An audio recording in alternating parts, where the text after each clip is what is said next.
Ante esto, nos apresuramos a ponernos bajo cubierta para protegernos de la espuma y de los embates del mar. No es fácil, para alguien que nunca se haya visto en semejante situación, describir o concebir la consternación de los hombres en esas circunstancias. No teníamos idea de dónde nos hallábamos, ni de la tierra a la que habíamos sido arrastrados. No sabíamos si estábamos en una isla o en un continente, ni si estaba habitada o desierta. El viento, aunque había disminuido un poco, soplaba con tanta fuerza que no podíamos confiar en que el barco resistiría unos minutos más sin desbaratarse, a no ser que, por un milagro del cielo, el viento amainara de pronto. En pocas palabras, nos quedamos mirándonos unos a otros, esperando la muerte en cualquier momento. Todos actuaban como si se prepararan para el otro mundo, pues no parecía que pudiésemos hacer mucho más. Nuestro único consuelo era que, contrario a lo que esperábamos, el barco aún no se había quebrado, y, según pudo observar el capitán, el viento comenzaba a disminuir. A pesar de que, al parecer, el viento empezaba a ceder un poco, el barco se había encajado tan profundamente en la arena que no había forma de desencallarlo. De este modo, nos hallábamos en una situación tan desesperada que lo único que podíamos hacer era intentar salvar nuestras vidas, como mejor pudiéramos. Antes de que comenzara la tormenta, llevábamos un bote en la popa, que se desfondó cuando dio contra el timón del barco.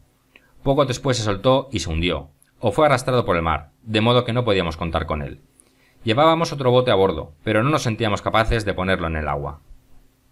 En cualquier caso, no había tiempo para discutirlo, pues nos imaginábamos que el barco se iba a desbaratar de un momento a otro, y algunos decían que ya empezaba a hacerlo. En medio de esta angustia, el capitán de nuestro barco echó mano del bote y, con la ayuda de los demás hombres, logró deslizarlo por la borda.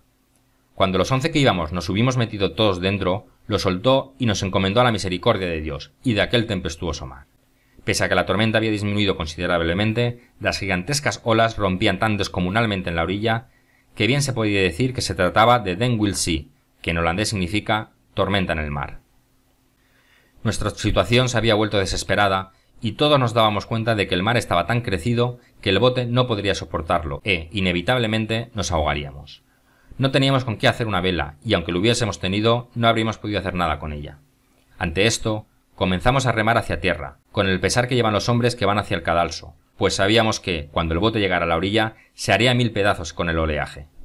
No obstante, le encomendamos encarecidamente en nuestras almas a Dios, y con el viento que nos empujaba hacia la orilla, nos apresuramos a nuestra destrucción con nuestras propias manos, remando tan rápidamente como podíamos hacia ella. No sabíamos si en la orilla había roca o arena, ni si era escarpada o lisa. Nuestra única esperanza era llegar a una bahía, un golfo o el estuario de un río donde, con mucha suerte, pudiéramos entrar con el bote o llegar a la costa de Sotavento, donde el agua estaría más calmada.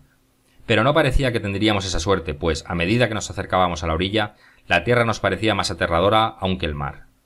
Después de remar, o más bien, de haber ido a la deriva a lo largo de lo que calculamos sería más o menos 1,5 leguas, una ola descomunal como una montaña nos embistió por popa e inmediatamente comprendimos que aquello había sido el coup de grâce.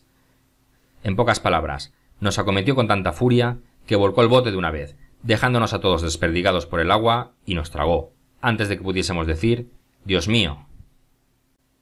Nada puede describir la confusión mental que sentí mientras me hundía, pues, aunque nadaba muy bien, no podía librarme de las olas para tomar aire. Una de ellas me llevó, o más bien me arrastró un largo trecho hasta la orilla de la playa. Allí rompió, y cuando comenzó a retroceder, la marea me dejó, medio muerto, por el agua que había tragado, en un pedazo de tierra casi seca. Todavía me quedaba un poco de lucidez y de aliento para ponerme en pie y tratar de llegar a la tierra, la cual estaba más cerca de lo que esperaba, antes de que viniera otra ola y me arrastrara nuevamente. Pronto me di cuenta de que no podría evitar que esto sucediera, pues hacia mí venía una ola tan grande como una montaña y tan furiosa como un enemigo contra el que no tenía medios ni fuerza para luchar. Mi meta era contener el aliento y, si podía, tratar de mantenerme a flote para nadar, aguantando la respiración, hacia la playa. Mi gran preocupación era que la ola, que me arrastraría un buen trecho hacia la orilla, no me llevase mar adentro en su reflujo. La ola me hundió 30 o 40 pies en su masa.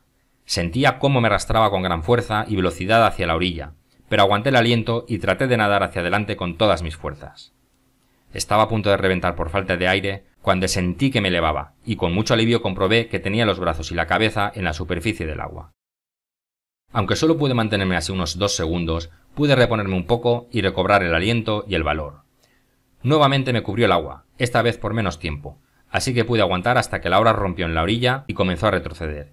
Entonces me puse a nadar en contra de la corriente hasta que sentí el fondo bajo mis pies. Me quedé quieto unos momentos para recuperar el aliento, mientras la ola se retiraba, y luego eché a correr hacia la orilla con las pocas fuerzas que me quedaban. Pero esto no me libró de la furia del mar, que volvió a caer sobre mí, y 2 veces más las olas me levantaron y me arrastraron como antes por el fondo, que era muy plano. La última de las olas casi me mata, pues el mar me arrastró, como las otras veces, y me llevó, más bien, me estrelló contra una piedra, con tanta fuerza que me dejó sin sentido e indefenso. Como me golpeé en el costado y en el pecho, me quedé sin aliento, y si en ese momento hubiese venido otra ola, sin duda me habría ahogado. Mas pude recuperarme un poco antes de que viniese la siguiente ola, y cuando vi que el agua me iba a cubrir nuevamente, resolví agarrarme con todas mis fuerzas a un pedazo de la roca y contener el aliento hasta que pasara. Como el mar no estaba tan alto como al principio, pues me hallaba más cerca de la orilla, me agarré hasta que pasó la siguiente ola, y eché otra carrera que me acercó tanto a la orilla que la que venía detrás, aunque me alcanzó, no llegó a arrastrarme. En una última carrera llegué a tierra firme, donde, para mi satisfacción, trepé por unos riscos que había en la orilla y me senté en la hierba, fuera del alcance del agua y libre de peligro. Encontrándome a salvo en la orilla, elevé los ojos al cielo y le di gracias a Dios por salvarme la vida en una situación que, minutos antes, parecía totalmente desesperada. Creo que es imposible expresar cabalmente el éxtasis y la conmoción que siente el alma cuando ha sido salvada, diría yo, de la mismísima tumba. En aquel momento comprendí la costumbre según la cual cuando el malhechor, que tiene la soga al cuello y está a punto de ser ahorcado, se le concede el perdón, se trae junto con la noticia a un cirujano que le practique una sangría, en el preciso instante en que se le comunica la noticia, para evitar que, con la emoción, se le escapen los espíritus del corazón y muera.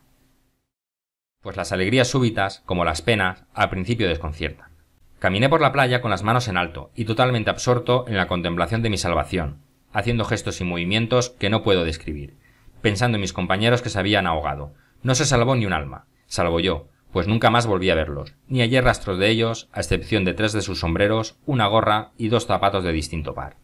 Miré hacia la embarcación encallada, que casi no podía ver por la altura de la marea y la espuma de las olas, y, al verla tan lejos, pensé: «Señor, ¿cómo pude llegar a la orilla?». Después de consolarme un poco, con lo poco que tenía para consolarme en mi situación, empecé a mirar a mi alrededor para ver en qué clase de sitio me encontraba y qué debía hacer. Muy pronto, la sensación de alivio se desvaneció, y comprendí que me había salvado para mi mal, pues estaba empapado y no tenía ropas para cambiarme, no tenía nada que comer o beber para reponerme, ni tenía alternativa que no fuese morir de hambre o devorado por las bestias salvajes. Peor aún, tampoco tenía ningún arma para cazar o matar algún animal para mi sustento, ni para defenderme de cualquier criatura que quisiera matarme para el suyo. En suma, no tenía más que un cuchillo, una pipa y un poco de tabaco en una caja. Estas eran mis únicas provisiones y, al comprobarlo, sentí tal tribulación que durante un rato no hice otra cosa que correr de un lado a otro como un loco.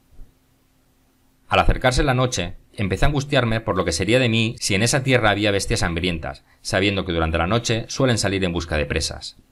La única solución que se me ocurrió fue subirme a un árbol frondoso, parecido a un abeto pero con espinas, que se erguía cerca de mí y donde decidí pasar la noche, pensando en el tipo de muerte que me aguardaba al día siguiente, ya que no veía cómo iba a poder sobrevivir allí. Caminé como un octavo de milla, buscando agua fresca para beber y finalmente la conseguí, lo cual me causó una inmensa alegría. Después de beber, me eché un poco de tabaco a la boca, para quitarme el hambre y regresé al árbol. Mientras me encaramaba, busqué un lugar de donde no me cayera si me quedaba dormido. Corté un palo corto, a modo de porra. Para defenderme, me subí a mi alojamiento y, de puro agotamiento, me quedé dormido. Esa noche dormí tan cómodamente como, según creo, pocos hubieran podido hacerlo en semejantes condiciones y logré descansar como nunca en mi vida. Fin del capítulo 3.